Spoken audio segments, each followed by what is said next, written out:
August 1st through August 8th, 2026, my friend Brent and I tackled the entire Uinta Highline Trail. You see a lot of different numbers for this trail. Some people say it's 108 miles long. Some people say it's 102 miles long. I've even seen crazy numbers like 113 miles. Generally, most websites, most people conclude that it's about 104. The estimates that Brent did based on Gaia maps showed it to be just over 105.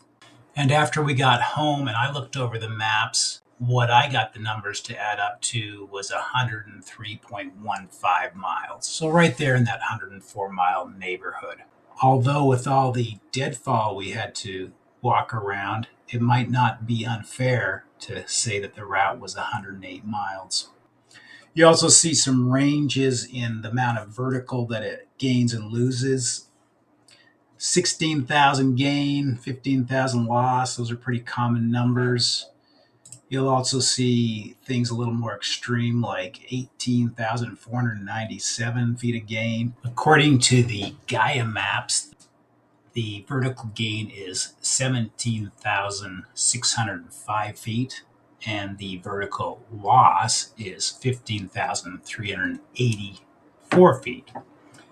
Now, most people start this hike from the east and hike to the west. That has a few advantages. It lets you start at a lower elevation. Starting elevation there is 8,080 feet approximately. A second reason to start on the east side and move to the west side is the first 24 miles from the east to the west are the least scenic of the entire trail. So that's not the kind of train you want to end on. Another reason is 5 of the 7 passes that you go over, the name passes, are easier when you're approached from east to west.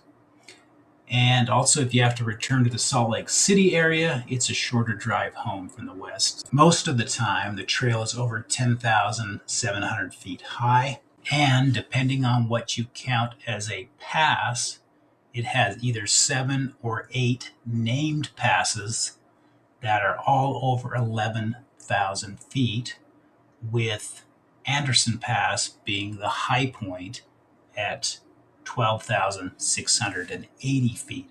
I personally don't count Tungsten Pass because the gain up to it is so short, but a lot of people do, and that one's 11,400.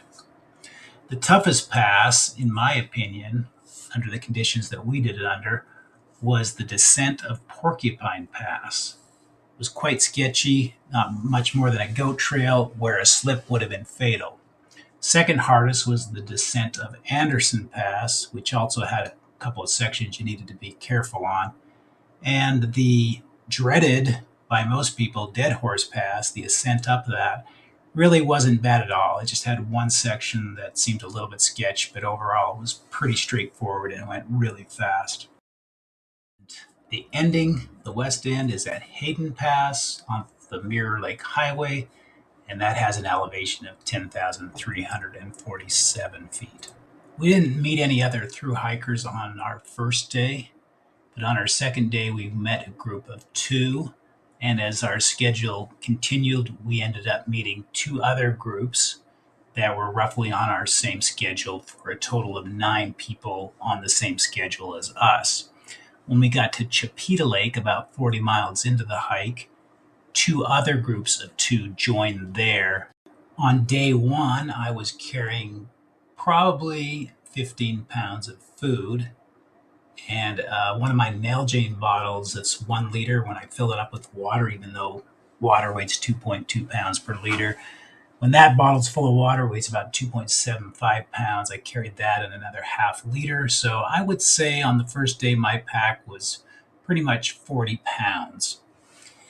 As the trip went on, of course, I ate that food. And when I returned home, I had just under a pound of food left. I think 13 and a half ounces of food left. That was extra food.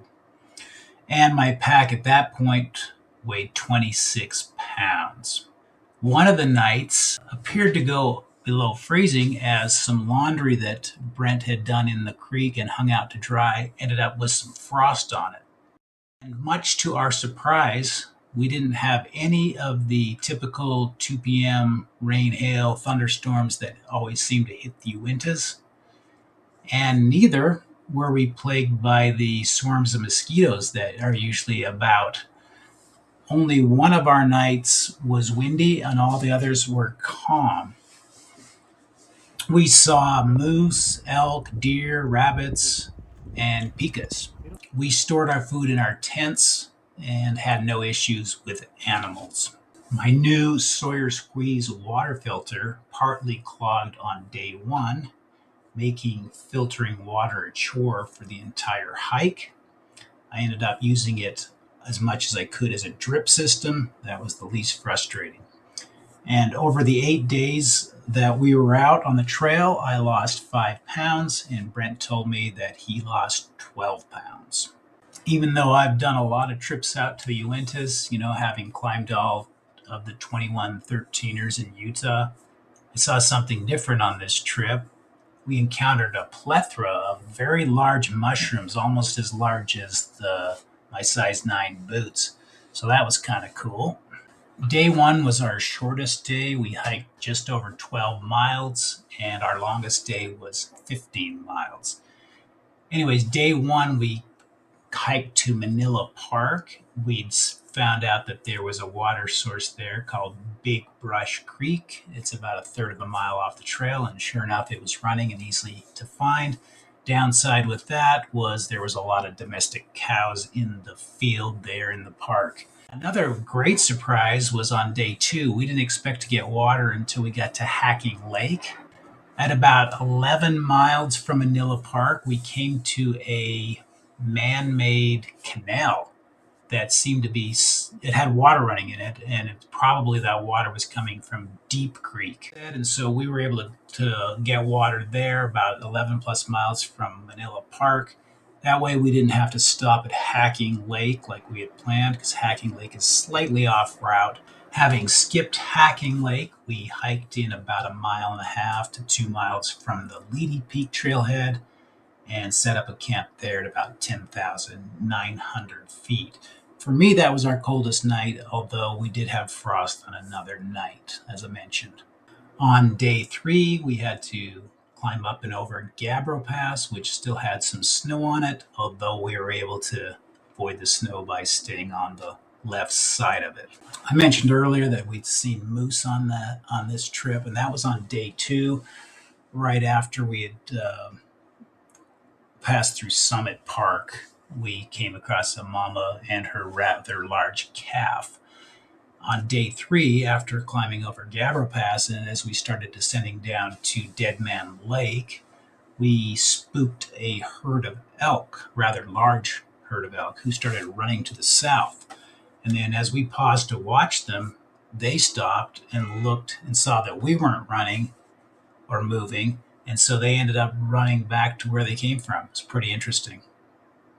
Along the road section from Chipeta Lake Bridge to Chipeta Lake, a guy was driving along in his truck and running one of his dogs along the side. So I moved over to the side of the road where there wasn't a dog, and Brent decided to stay on the same side that the dog was running on. And sure enough, that dog gave him a good snarl and threatened him a little bit. So I had never been to Chipeta Lake, but I had seen it from Eccentric Peak, which is the shared high point of Uinta and Daggett counties, when I was on my quest of climbing the highest point in each county of Utah. So up until starting at McKee Draw, the furthest east I had been in the Uintas was Eccentric Peak. Okay, on day 3, after getting to Chipeta Lake, we stopped there and had our dinner. And then once that was done, we moved in past the first Reeder Lake up to a creek crossing and made our camp there for the night. Day 4 ended up being our longest day at 15 miles. We went from the camp just past Chipeta Lake up over North Pole Pass and then all the way down past the Kidney Lakes. We stopped just shy of Gilbert Creek, and at that point we had done 54.9 miles, or we were about 53% done. Day 5 was a fairly strenuous day. It's the day that we went over Anderson Pass, the high point of the Highline Trail at 12,680 feet. And from there, we continued to Tungsten Lake, where we camped for the night. We had to camp out in the open that night. There was no treed areas available, and it was the only windy night of the trip.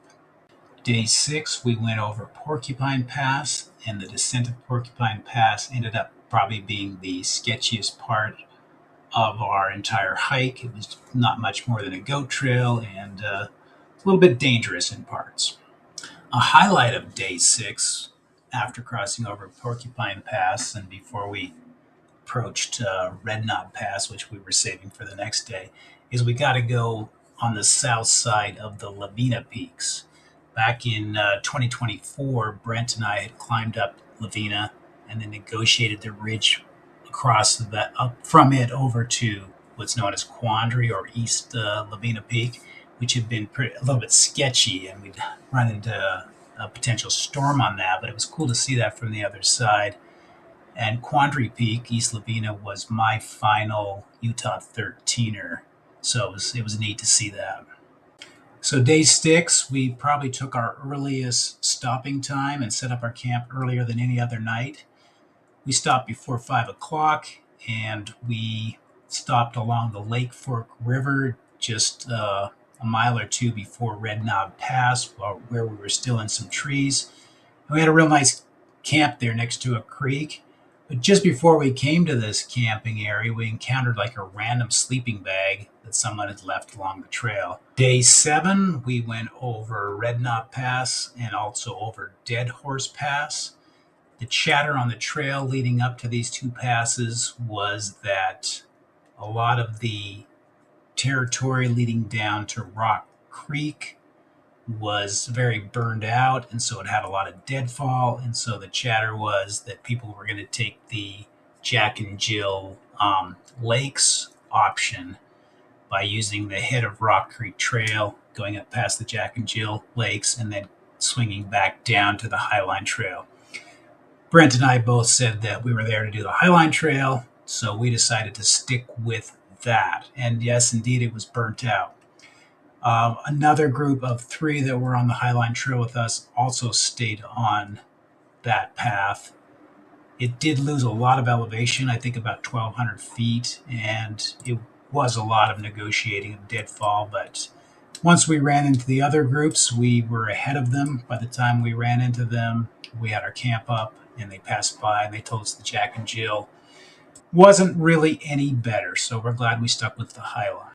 Talking to Matt, Heidi, and Mar at the top of Red Knob Pass, we found out that they had nicknamed Brent the Mountaineer because he was wearing his Jobo sunglasses to protect his nose, and they were calling me the Y guy because of the Y on my hat.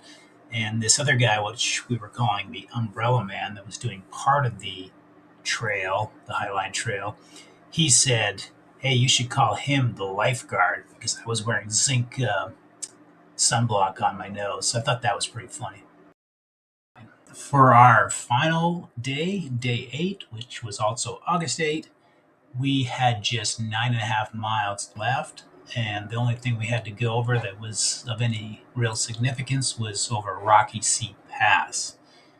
We got an early start that morning. We were out of camp by 7 a.m., our earliest start. And we finished those miles off by 12:45.